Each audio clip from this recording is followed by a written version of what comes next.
কি? আপনি কে? আপনি এই পাতালপুরে কি করে বেরোলেন? আমি কে? আমি এই মরুভূমির পাতাল রানী। ওই পাতালপুরেই আমার মহল। তোর কান্না শুনে এলাম। তাহলে দয়া করে আমাকে কোনো উপায় বলুন। আপনি যেহেতু এই মরুভূমির পাতাল রানী, আপনি নিশ্চয়ই সবকিছু জানেন।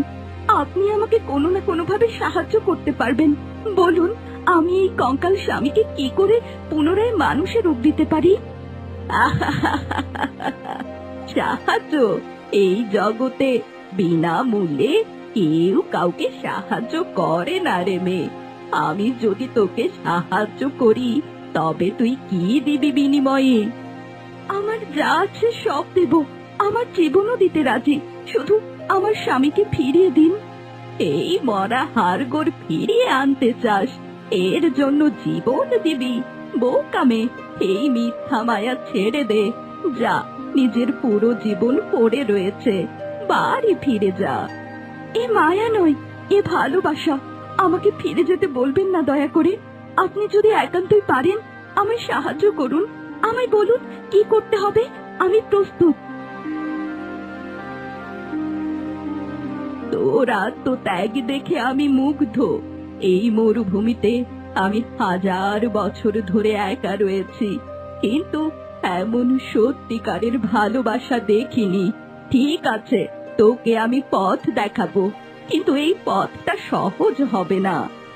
আমি সব কষ্ট সইতে প্রস্তুত, শুধু পথটা বলুন। তোর স্বামীর মানব শরীর ফিরিয়ে আনতে হলে তোকে সঞ্জীবনী বৃক্ষের ফল আনতে হবে।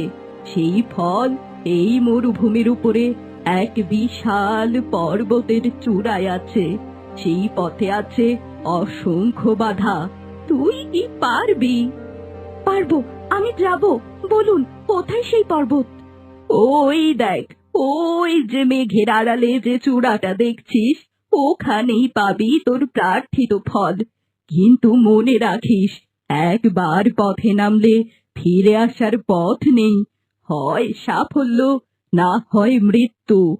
আমি ফিরবো, আমার স্বামীকে নিয়ে ফিরবো। ধন্যবাদ আপনাকে।